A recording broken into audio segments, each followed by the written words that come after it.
السلام علیکم، welcome to time of horror. امید ہے آپ سب لوگ خیر سے ہوں گے۔ آج کی سٹوریز کافی خوفناک ہیں، سو بی ریڈی اینڈ انجوائے۔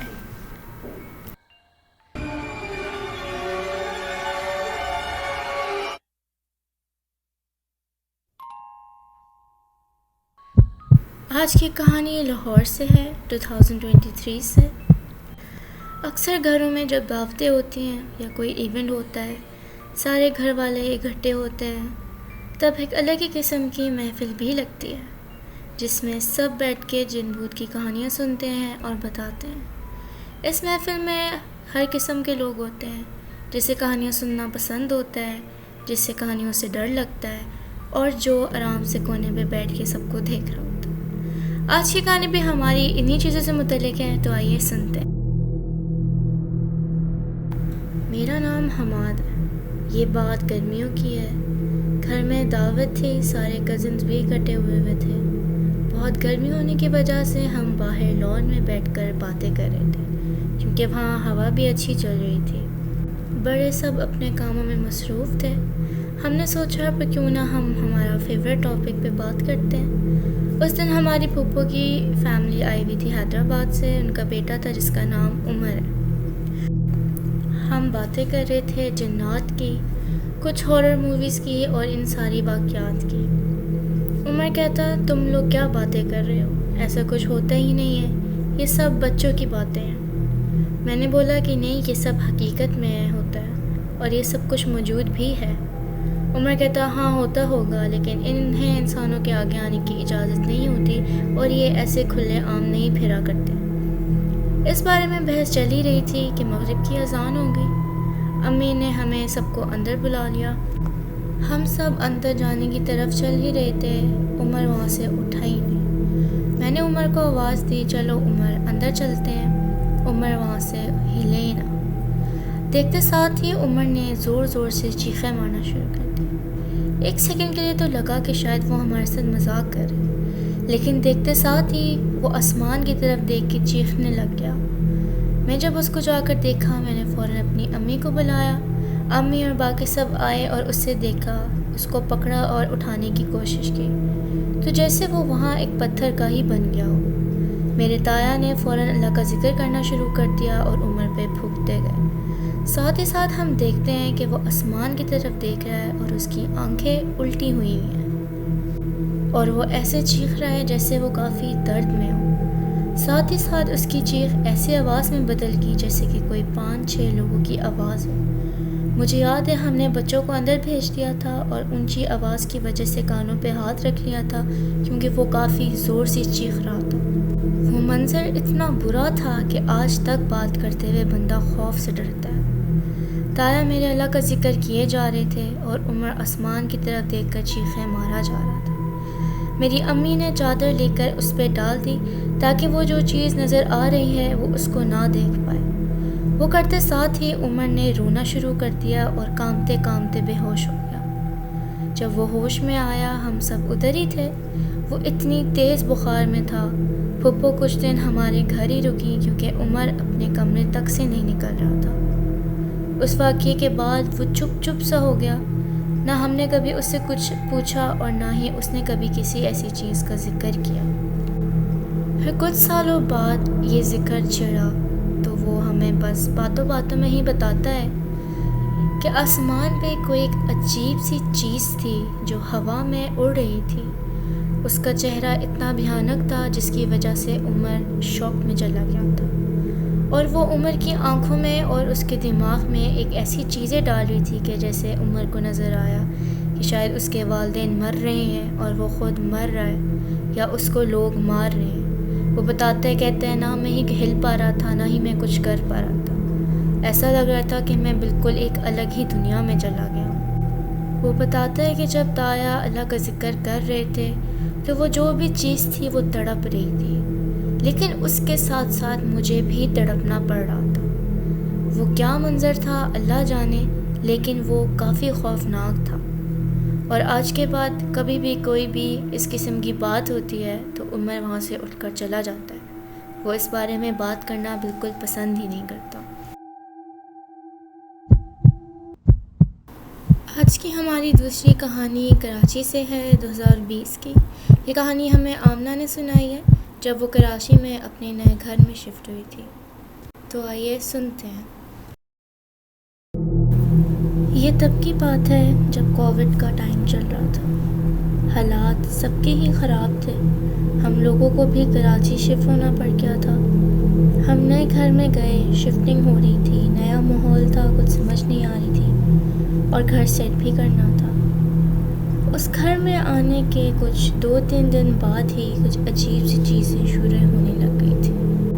اس گھر سے ہمیں ایک عجیب سی اسمیل آنے لگ گئی تھی، بلکہ ہم سارے گھر کی صفائی بھی کر چکے تھے، دھو بھی چکے تھے، لیکن وہاں سے ایک عجیب سی اسمیل آتی تھی۔ بلکہ رات کے وقت ایک وہاں پر اسٹور روم ہوا کرتا تھا، وہاں سے کچھ زیادہ ہی اسمیل آتی تھی کہ اگر رات کو کسی کی آنکھ کھل لی جائے تو وہ بندہ گھر سے باہر چلا جائے، اس حد تک اسمیل ہوتی تھی۔ ایک دن کچھ ایکسٹرا سامان امی نے مجھے اسٹور روم میں رکھنے کو کہا۔ دوپہر کا ٹائم تھا، میں اسٹور میں گئی چیزیں رکھنے۔ اسٹور کی لائٹ نہیں تھی، بس ایک چھوٹی سی کھڑکی تھی جس میں سے باہر سے روشنی آتی تھی۔ میں سامان رکھ کے جیسے ہی جا رہی تھی، مجھے کسی کے ہنسنے کی آواز آئی، جیسے کہ بہت کوئی ہلکی سی آواز ہو، لیکن پتہ لگ رہا تھا کہ آواز کہیں باہر سے یا کہیں اور سے نہیں آئی، بلکہ اسٹور ہی سے آئی ہے۔ بلکہ وہاں پر کوئی موجود بھی نہیں تھا۔ امی بھی اپنے کمرے میں تھی جو اسٹور سے کافی دور ہے۔ میں کافی ڈر گئی۔ میں فوراً اسٹور کا دروازہ بند کر کے باہر آئی اور امی کو بتایا۔ امی کہتی کہ باہر سے آئی ہوگی، تم ایسے ہی ڈر رہی ہو، یہاں باہر کافی شور ہوتا ہے تو اسی میں سے کسی کی آواز آئی ہوگی۔ میں بھی چپ کر گئی کہ ہو سکتا ہے امی صحیح کہہ رہی ہوں۔ پھر آہستہ آہستہ ہمارے حالات اور زیادہ خراب ہو گئے۔ مالی حالات بھی کچھ ٹھیک نہیں تھے، امی ابو بھی کافی پریشان رہتے تھے۔ ایک دن رات کے ٹائم میری آنکھ کھلی۔ مجھے یاد ہے گرمیوں کے دن تھے، لیکن اس رات میں کافی ٹھنڈ تھی، جو ایک بہت عجیب سی بات تھی کیونکہ کراچی میں زیادہ تر گرمیاں ہی رہتی ہیں۔ میں اٹھی تو ایک عجیب سی بے چینی تھی۔ اٹھتے ساتھ ہی میں نے دیکھا کہ میرے روم کے دروازے سے کوئی مجھے جھانک کے دیکھ رہا ہے۔ پہلے مجھے ہوا امی ہے، لیکن غور کیا تو وہ چیز کافی لمبی تھی۔ اس کی آنکھیں معلوم پڑی تھی، لیکن وہ بہت لمبی تھی کہ دروازے کے اوپر جا کے ختم ہو رہی تھی، اور وہ چیز باقاعدہ مجھے جھانک کر دیکھ رہی تھی۔ مجھے اتنا خوف آیا، میں نے فوراً اپنی آنکھیں بند کر کے چیخیں مارنے شروع کر دی۔ امی آئی، جیسے ہی امی آئی باہر کچھ بہت زور سے آواز آئی، جیسے کوئی بھاری چیز گری ہو۔ وہ سننا ہی تھا کہ ساتھ ہی گھر کی چیزیں ہلنے لگ گئیں۔ الماریاں بند ہونے لگیں، کھلنے لگیں، اور وہاں پہ جو بھی چیزیں پڑی ہوئی تھیں زمین پر گرنے لگیں۔ بابا آئے، فوراً بابا نے بولا کہ گھر سے باہر نکلو۔ آدھی رات کا وقت تھا، سمجھ بھی نہیں آ رہی تھی، لیکن وہ خوف اتنا تھا، ہم فوراً گھر سے باہر گئے۔ وہاں پہ ایک نیبر تھیں جن کی تھوڑی سلام دعا تھی امی سے۔ ہم ان کے گھر ٹھہرے اور ہم کافی گھبرائے ہوئے تھے اور ان کو سب بتایا۔ انہیں سب بتایا تو وہ ہمیں کہتے ہیں کہ ہم خود پریشان تھے کہ آپ اس گھر میں کیوں آئے۔ وہ بتاتی ہیں کہ اس گھر میں جو پہلے لوگ رہتے تھے وہ جادو ٹونے میں ملوث تھے۔ ان کے گھر سے اکثر کافی گندی بدبو آیا کرتی تھی، نہ وہ کسی سے ملتے تھے اور نہ ہی کسی کو گھر میں آنے دیتے تھے۔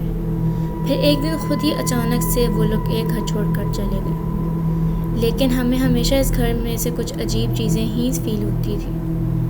تو شاید وہ چیزیں جو بھی جادو کرتے تھے ان کے کچھ اثرات ہیں ابھی بھی جو آپ کو تنگ کر رہے ہیں۔ پھر ہماری ہمت ہی نہیں ہوئی کہ ہم اس گھر میں واپس جاتے۔ گھر سے چیزیں لینی تھی تو ہم نے کسی عالم کو بلایا، پڑھائی کروائی اور کچھ لوگوں سے سامان باہر نکلوایا، لیکن اس گھر میں رہنا ایک ناممکن سی بات تھی، کیونکہ کچھ دن ہی ہوئے تھے ہمیں آئے ہوئے تو یہ سب کچھ ہو رہا تھا، تو ہم اس گھر میں رہ ہی نہیں سکتے تھے۔ بابا نے پھر دوسرا گھر ڈھونڈا۔ مشکل تو ہمیں بہت آئی تھی، لیکن جان سے بڑھ کر تو کچھ بھی نہیں ہے۔ میں کچھ باتیں بتانا چاہوں گی کہ جیسے پہلی سٹوری میں عمر نے کہا تھا کہ جنات کو انسانوں کے آگے آنے کی اجازت نہیں ہوتی۔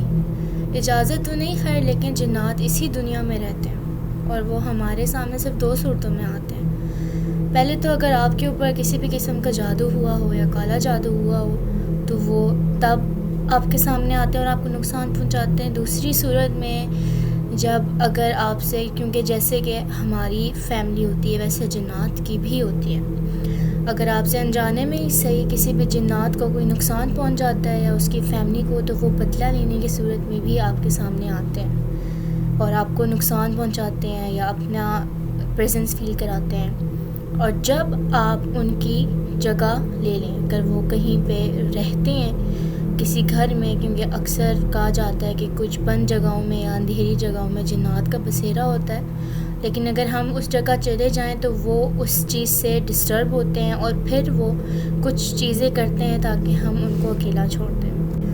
اور دوسری کہانی کو لے کر میں یہ کہتی ہوں کہ اگر ہم جب بھی کسی نئے گھر میں شفٹ ہوتے ہیں تو ہمیں چاہیے کہ ہم قرآن خوانی کروائیں اور اس گھر میں ایک بار سورہ بقرہ ضرور لگوائیں، اور اس گھر میں جانے سے پہلے پوری معلومات حاصل کر کے جائیں کہ ادھر کون رہتا تھا اور اس نے کس وجہ سے اس گھر کو چھوڑا تھا۔ یہ ساری چیزیں کافی ضروری ہیں تاکہ اگر آپ کسی گھر میں جائیں اور اس میں کوئی بھی اگر اثرات ہیں تو وہ نہ رہیں اور آپ کی فیملی اور آپ محفوظ رہیں۔ امید ہے آپ کو آج کی ویڈیو پسند آئی ہوگی، so please do like, subscribe and tap the bell icon. اور اگر کسی کے ساتھ بھی اس قسم کا کوئی بھی واقعہ ہوتا ہے تو میری جی میل پہ مجھے ضرور میسج کریں تاکہ میں اگلی آنے والی ویڈیو میں اس سٹوری کو لے کر آؤں۔ جزاک اللہ، ملتے ہیں نیکسٹ ویڈیو میں۔